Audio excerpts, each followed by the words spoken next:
2026년 6월 22일 월요일 하나님 나라를 시작하는 말씀 묵상 시간입니다. 오늘 우리에게 주신 하나님의 말씀은 고린도전서 14장 1절에서 19절까지의 말씀입니다.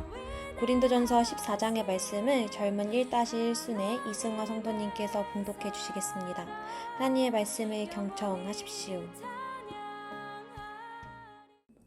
사랑을 추구하며 신령한 것들을 사모하되 특별히 예언을 하려고 하라. 방언을 말하는 자는 사람에게 하지 아니하고 하나님께 하나니 이는 알아듣는 자가 없고 영으로 비밀을 말함이라. 그러나 예언하는 자는 사람에게 말하여 덕을 세우며 권면하며 위로하는 것이요 방언을 말하는 자는 자기의 덕을 세우고 예언하는 자는 교회의 덕을 세우나니 나는 너희가 다 방언 말하기를 원하나 특별히 예언하기를 원하노라. 만일 방언을 말하는 자가 통역하여 교회의 덕을 세우지 아니하면 예언하는 자만 못하니라. 그런즉 형제들아 내가 너희에게 나아가서 방언으로 말하고 계시나 지식이나 예언이나 가르치는 것으로 말하지 아니하면 너희에게 무엇이 유익하리요? 혹 필이나 검은고와 같이 생명 없는 것이 소리낼 때에 그 음의 분별을 나타내지 아니하면 필이 부는 것인지 검은고 타는 것인지 어찌 알게 되리요? 만일 나팔이 분명하지 못한 소리를 내면 누가 전투를 준비하리요? 이와 같이 너희도 혀로서 알아듣기 쉬운 말을 하지 아니하면 그 말하는 것을 어찌 알리요? 이는 허공에다 말하는 것이라. 이같이 세상에 소리의 종류가 많으나 뜻 없는 소리는 없나니 그러므로 내가 그 소리의 뜻을 알지 못하면 내가 말하는 자에게 외국인이 되고 말하는 자도 내게 외국인이 되리니 그러므로 너희도 영적인 것을 사모하는 자인즉 교회의 덕을 세우기 위하여 그것이 풍성하기를 구하라. 그러므로 방언을 말하는 자는 통역하기를 기도할지니 내가 만일 방언으로 기도하면 나의 영이 기도하거니와 나의 마음은 열매를 맺지 못하리라. 그러면 어떻게 할까? 내 영으로 기도하고 또 마음으로 기도하며 내가 영으로 찬송하고 또 마음으로 찬송하리라. 그렇지 아니하면 내가 영으로 축복할 때에 알지 못하는 처지에 있는 자가 내가 무슨 말을 하는지 알지 못하고 내 감사에 어찌 아멘하리요? 너는 감사를 잘하였으나 그러나 다른 사람은 덕세움을 받지 못하리라. 내가 너희 모든 사람보다 방언을 더 말함으로 하나님께 감사하노라.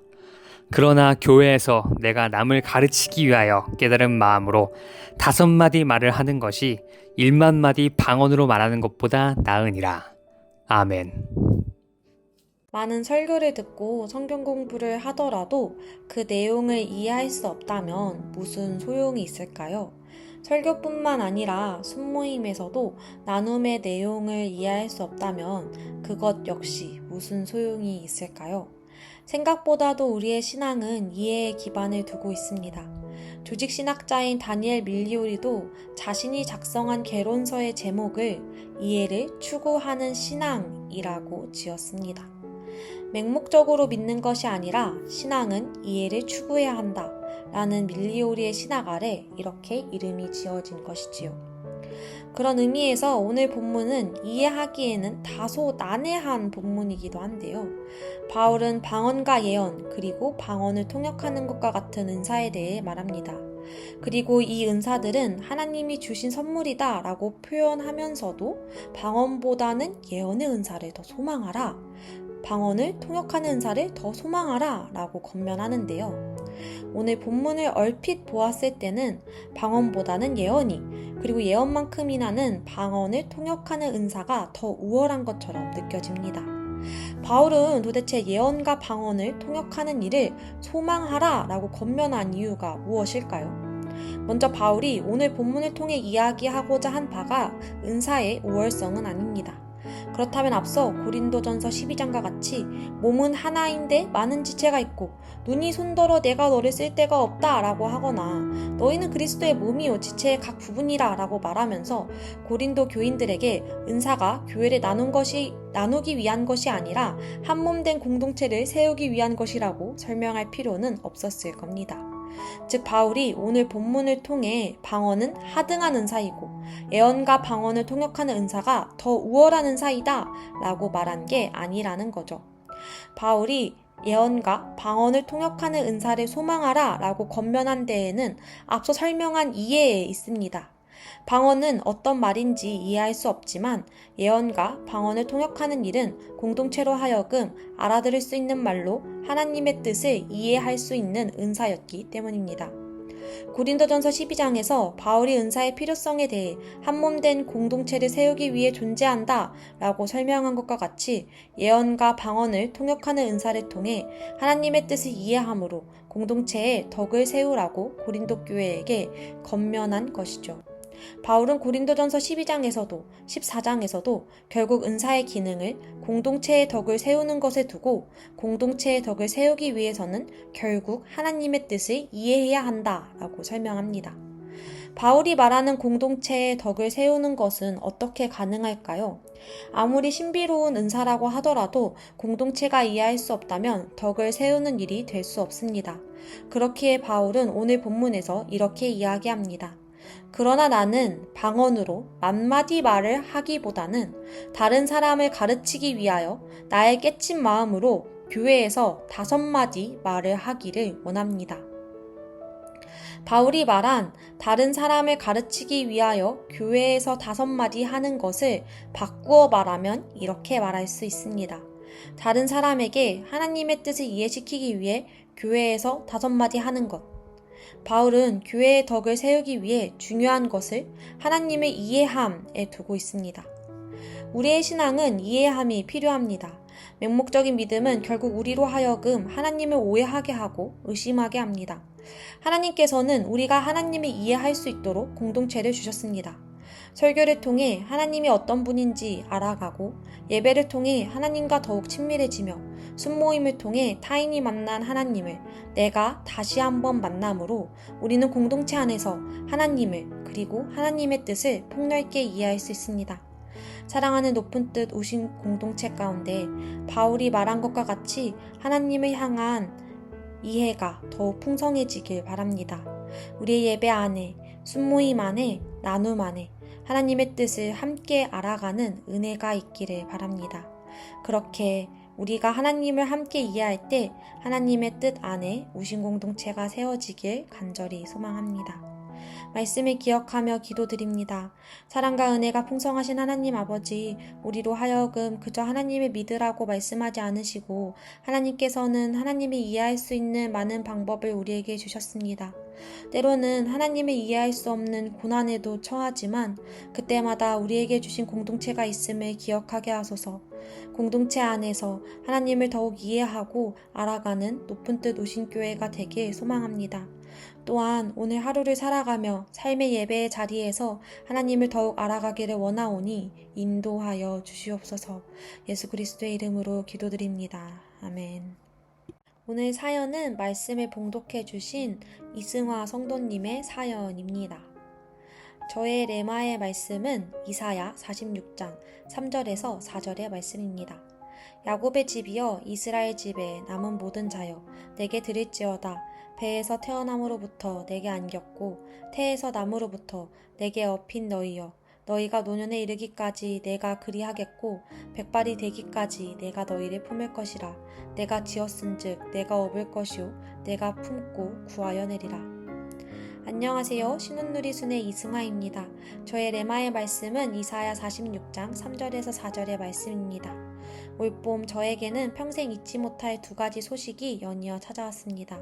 지난 3월 사랑하는 사람과 부부의 연을 맺어 한 가정을 이루었고 얼마 지나지 않아 우리 부부에게 한 생명이 찾아왔다는 것을 알게 되었습니다.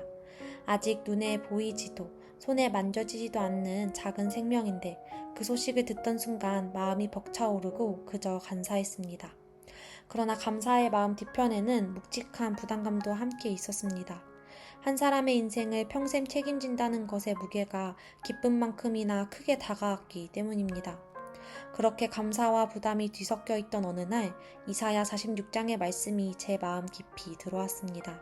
야곱의 집이여 이스라엘의 집에 남은 모든 자여 내게 들을지어다.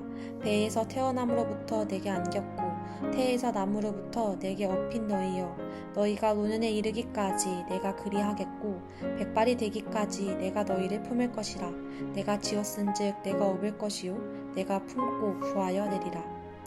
이 말씀 앞에서 가장 먼저 느낀 것은 압도적인 은혜였습니다. 제가 부모로서 이 아이를 안고 업기도 전에 하나님께서 이미 이 아이를 태에서부터 안고 업고 계셨다는 사실 말입니다.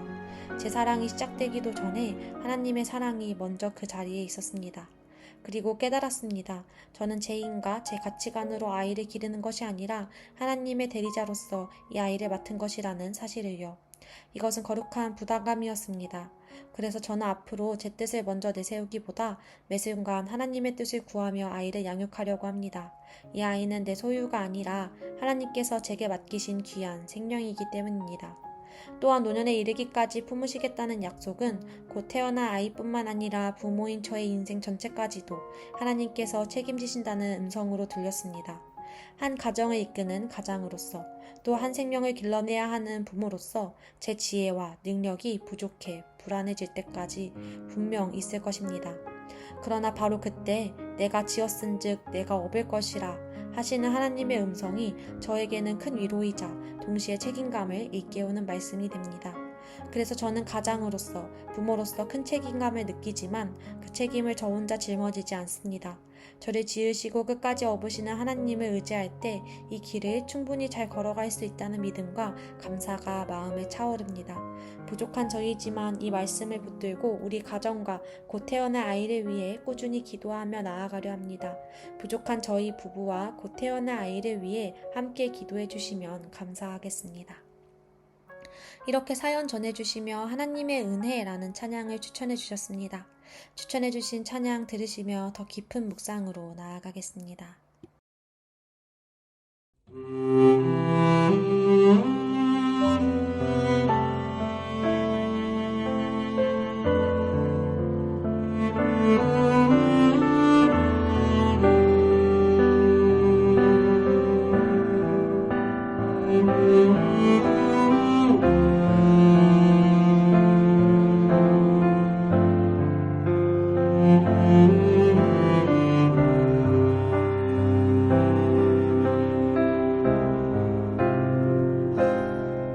나를 지으신 이가 하나님, 나를 부르신 이가 하나님, 나를 보내신 이도 하나님, 나의 나 된 것은 다 하나님 은혜라. 나의 달려갈 길 다가도록, 나의 마지막 꿈을 다하도록, 나로 그 십자가 품게 하시니, 나의 나 된 것은 다 하나님은